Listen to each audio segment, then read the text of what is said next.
Alright, welcome back to season 3 of our show, and today it's chuck steaks. We're taking these chuck steaks and showing you how to turn them into a beautiful southern beef goulash, so stick around, don't go anywhere.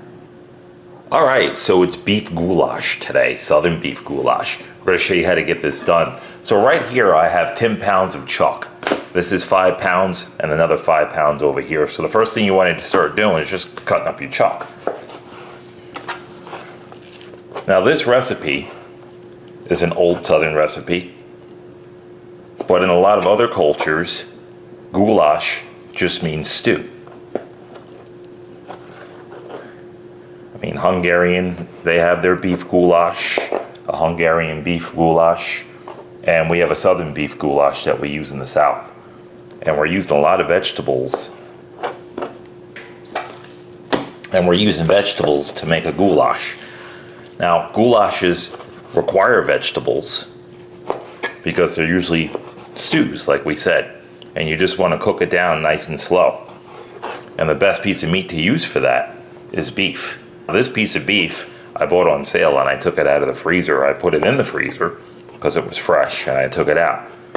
Especially today, at the price of beef, you kind of want to buy your beef on sale.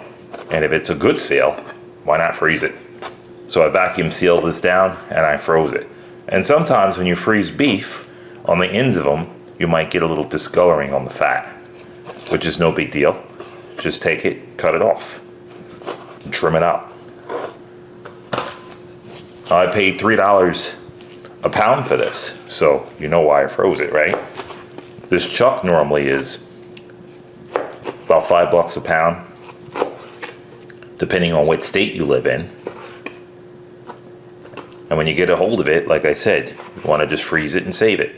Pieces like this, now there's a lot of fat in here, so pieces like this are hard pieces of fat. I'll put off to the side. If it feels soft to the hand, you can put it in. It'll cook down. Because we're going to cook this the normal old-fashioned way, or you could put this in a slow cooker or a pressure cooker. Well, one thing with slow cookers you guys have to know is that if you're ever going to use a slow cooker, cook down the meat first. So start it, put some heat on it, because you don't want to put everything in a slow cooker cold. Now we're talking pressure cookers are different from slow cookers. A slow cooker is that you put the meat in it and it takes the entire day to cook and it comes up to temperature. A pressure cooker cooks under a lot of pressure and it cooks fast. So a slow cooker might take you the entire day to cook that piece of meat, where a pressure cooker takes very little water and just a couple of hours to cook that piece of meat, or a couple of minutes to cook that piece of meat down. The longest I've ever had anything in a pressure cooker takes about 2 hours. And that's a real tough piece of meat, but a piece of meat like this in the pressure cooker should take you about 30 minutes. That's it. That's why I do not like slow cookers, because there's always a chance that the meat might spoil if you don't cook it and just put it inside a slow cooker, because it's going to take a while to come to temp, and while it's coming to temp, it could spoil on you. So anytime you use your slow cookers, just be very careful doing that, and don't let it sit there and come to temperature for 2 hours before it comes to temperature, and it's just rotting, literally rotting as it's coming to temperature. So this is why I don't use slow cookers and I use my pressure cooker. All right, we're gonna get this cut up, seasoned up, and we'll meet you back here for the seasoning, so stick around, don't go anywhere. All right, our beef is all cut up, so now it's time to season this. So we're very simple. We're going with a salt, black pepper, and onion powder. We're gonna go in with our salt, black pepper right on the top, onion powder, generous amount, and let's mix.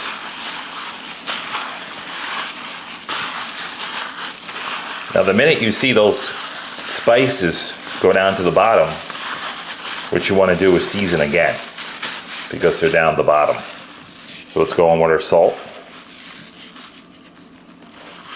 good amount,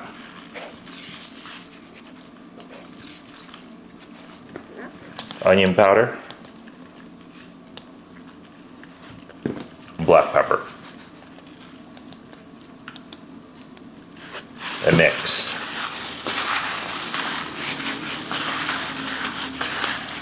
We're going to turn them over, and this time we're going to stop.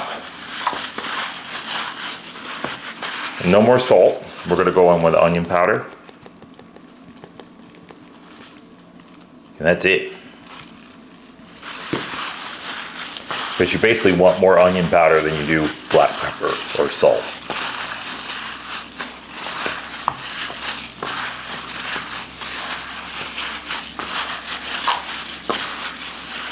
And then go in with the onion powder again. Very simple ingredients here. Now we're only using onion powder and not garlic powder because we're using fresh garlic coming up. And we'll show you that right after this. And that's it. So that's how you're going to season your meat. And that's the only thing you need to do to it. Onion powder, black pepper, and salt. All right, we're going to meet you right back here and show you what to do next. So stick around. Don't go anywhere. Okay, so we got our meat cut up and seasoned. Now we're just going to show you what to do from here. So these are the vegetables that we're going to need. We're going to need some tomatoes. You could use any tomato you want. These happen to be mid-sized cherry tomatoes. Got some garlic, that's fresh garlic. We got some sage. Onions, I got some purple. I got some just white onion here or Spanish onion. I got parsley, that's Italian parsley. String beans, bell peppers, a couple of different assorted colors there. Beef stock. That's what you're going to need, some beef stock. Now this is a stock I made myself. There's no sodium in here, so if you are going to use a beef stock, make sure you use a low sodium or no sodium at all. Got some tomato paste. That's probably about 16 ounces of tomato paste there. And I got some noodles. These are elbow noodles. So let's show you how to do this. You got to start by cutting up your onions. Now the reason why I'm showing you this is because there's a very specific way the onions get cut. So I'm going to cut them like that. I'm going to go across like that, and that's it. So they're already halved already. This is a half an onion. So once you half them, you just got to quarter cut them. So it's halved once, twice, and that's it. You don't want these to fall apart in your sauce. So you want to just half them so this way they break down just like that. And that's the reason why we cut them that way, so they can fall apart that way. How you cut a vegetable or how you cut most things to go into a dish is very important. Because the dish might look a lot different, or it might come out a lot different, or cook down a lot different if you cut the vegetable a different way, or cut the meat a different way. So if the recipe calls for it, do it that way. Now you can cut it whatever way you want. I'm just showing you how to I cut this and how it's going to fold down into the sauce better, taste better, and make a great presentation. Now you'd ask me, why would it taste better or different from the way you cook it or the way you cut it? Just because of the size, just the pure size of it. If you leave the onion whole, it's going to cook down a lot different. If you cut it up into little pieces, it's going to just fall apart in the sauce. And it's going to be everywhere in the sauce, and you just want to be able to find your onions, and it's going to release a different flavor. So that's about that. So the garlic we're going to cut up, just smash it, and just give it a little cut. And that's going right on top of the onion because they're both going to cook down together. So that's how you want to do that. Now we have the sage here. So we'll take the sage. I'm just showing you how I'm cutting things. I'm not going to cut all this up. And we're going to take our sage and pull it off. This is fresh sage. And we just put those in a little bunch. Now I'm adding everything to this one little basket over here. So I'm just going to cut my sage up, and I'm going to throw that in there along with my garlic and everything. So just make it easy on yourself and throw everything in just one thing. It's almost like one pot cooking. So we'll cut up all that sage, give it a little dice, leave it to the point where you can still find the pieces, and throw it in there. So you're going to do the same thing with your parsley. And when it comes to these peppers, this is how you want to cut them, just the way you did the onion. So this is a whole pepper together like that, cleaned up. So you'll take it, cut it in half, one way, and cut it down cut it again this way. So your pieces should look like that. I'll show you this one again. Bang, bang. And it should look about that. Not too big, not too small. And here's your string beans. So with the string bean, this was a lot longer, it was here. So I cut off the ends, and then I cut it again, like that. So that's about the same size as you want them to go into this dish. I'm not gonna put them in here, I'll put them back over here. So that's it. We're gonna get to cutting. And when it comes to those tomatoes coming to the end, we'll show you how to get those in because we're gonna dice those up. So stick around, don't go anywhere. All right, we're ready to go onto the stove, and we're just gonna take a look of what we have here. So these are all of our onions, our peppers, our garlic, our sage. We got tomato paste here. We got our beef stock, and we have our seasoned beef. We're gonna need some Wagyu beef tallow. That's what you're gonna need for that. Now, all of the other ingredients, which is string beans, parsley, tomatoes, and elbow noodles, those go last. So you're gonna do that about the last 10 minutes before the cooking stops, and we'll show you how to just get all of this together so this way you're not confused. Onto the cooker we go.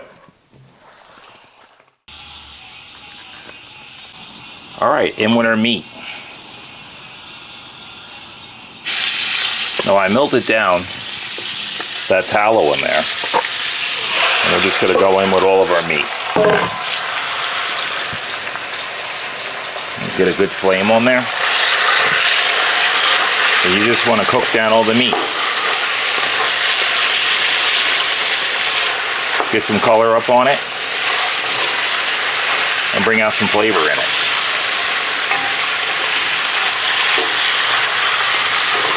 Now I'm doing this on an outside gas stove because my electric is not as powerful for this big gigantic pot that I have here.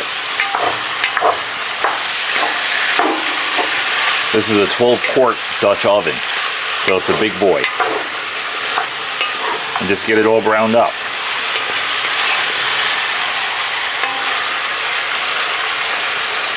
And just leave it in that spot, let it brown up, and just turn it. But you really want to cook this at a good high heat, so this way it gets all that moisture out of there and you get a good brown on here. So we're going to brown this up and meet you right back here and show you the next step. Stick around, don't go anywhere.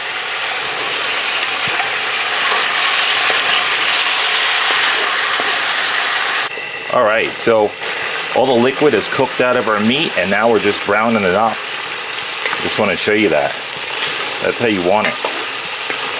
Because all that liquid's going to come up, and it's going to take you about a good, well, this was 10 pounds. So if you do about 3 pounds, it's probably going to take you about a good 10 minutes to brown it up.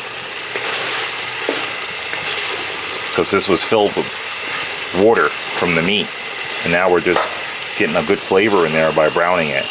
So that's what you want. You want all that oil to come out of the meat. And while that oil is coming out of here, let's get in our veggies. All of them.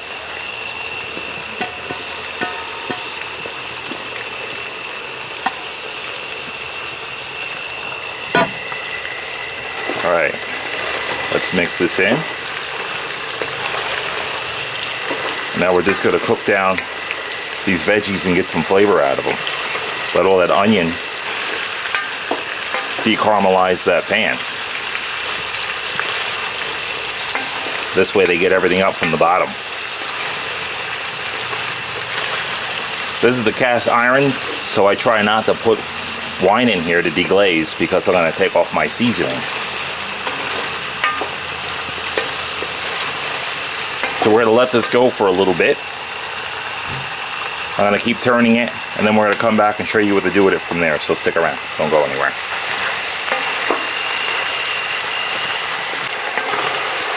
All right, so now it's time to get in our tomato paste. So what I'm going to do is make a little pocket over here on the side for it. So I'm going to move everything to one side, like that. And then I'm going to make a little pocket here and get that in here. You want to get those oils out of that and get some flavor in there. So just use one side of your pot to get that out of there. Now I know my ratio, so I'm just going to use all of this. Just turn it. As you can see, it's not burning.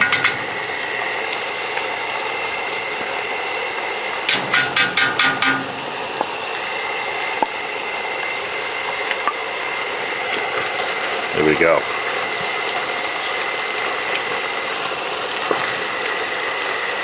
All right, now I'm just gonna mix it back in here.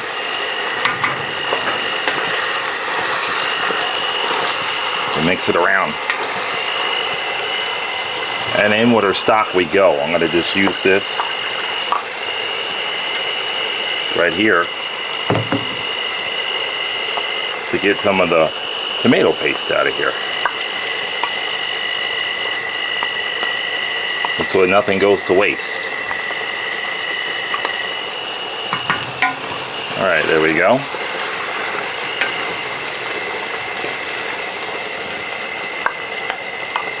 Let's add the rest of our stock. Now I'm going to add some water to this. Now I'm using water from my sink, but I'm on well water, which is fresh water, deep well water. And I suggest you guys, if you guys don't have well water, use spring water and use anything bottled. Don't use tap water to do this. Unless you have a fresh water source. Alright. I'm going to mix this in. I'm going to bring my eye down on low to simmer. Moving up all those bits from the bottom. And then I'm going to let this go for about 1.5 hours to 2 hours. And then we're going to meet you back here, so stick around. Don't go anywhere.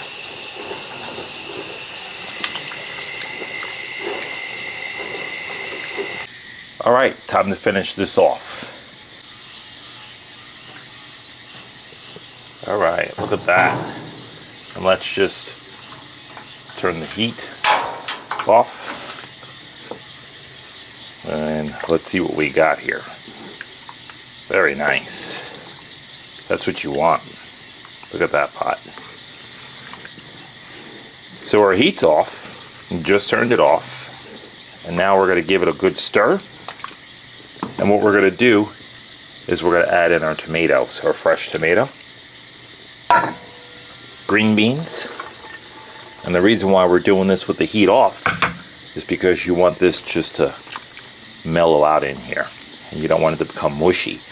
So here's your green beans. And always last the parsley. You don't want to cook that. You just want that to bring a lot of flavor to that pot. Alright, we're going to bring this inside and get our pasta going. And we'll meet you back here. Stick around. Don't go anywhere.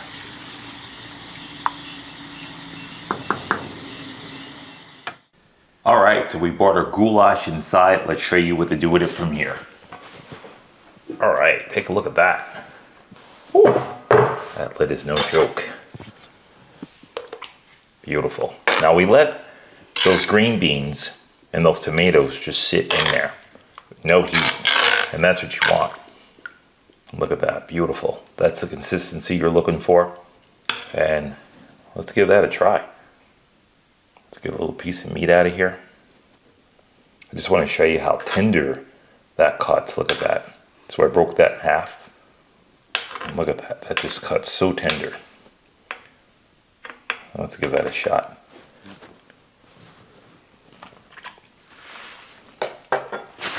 Wow. Delicious. Now this is more like a stew, a tomato stew. Let's show you how to make the goulash part of it. So what we'll do is take a couple of ladles of this. We got some pasta boiling on the stove. And this is how you want to do this. Now you don't want to put all of your pasta in. You don't want to put all your pasta in one shot. Because if you put all your pasta in here, you give no room to save this. So if I fill this entire thing up with pasta, I gotta use it that night. Otherwise, all that pasta goes to mush. This way you could freeze it. You can do what you like with it. And you can get a couple of meals off of this, is what you want. And goulash is a very inexpensive way of serving. So we're just gonna put a couple more ladles in here. And that's it, get plenty of meat in there. And then we're gonna meet you onto the stove, so stick around. Don't go anywhere. All right, our water is going. We're gonna put some salt in here, no oil. And then in with our pasta. And we'll meet you guys right back here, so stick around. Don't go anywhere. All right, time to pull this. So we're gonna bring our sauce over, or goulash, and right in it goes. This is only in here for about 5 minutes, or noodles, because we want to put them in on the al dente side. And we don't want to overcook the noodle. Right in to the sauce from the water. This way it absorbs all that flavor. If you rinse your pasta, it's not going to absorb all that beautiful flavor. So don't rinse your pasta. Just go right in with the water. All right, let's get all that out of there. Nothing goes to waste. And there we go. Let's just drag this off the eye. And that's done. All right. Look at that. Beautiful.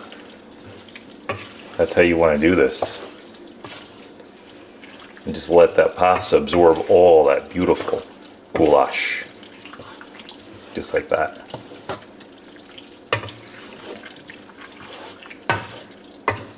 And there you have it. All right, we're going to get organized. We're going to meet you guys right back here, so stick around. Don't go anywhere. Let's plate this up. Let's bring in our plate and take a look at that. Beautiful. Let's get some onto the plate and show you what this looks like. Now I'm putting this in a bowl today, just because it holds better in a bowl. And this is how you want to plate this with the bowl. It just holds everything together in there, and everything's just hanging together. And that's it.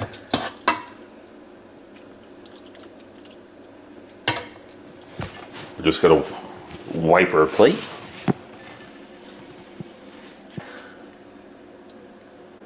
All right, and there it is, Southern beef goulash at its best. If you like this video and more videos that are about to come, give a like, hit that bell, this way you get all those notifications first. Thank you, we enjoyed you coming. With no further ado, gotta get that little pitmaster taste there.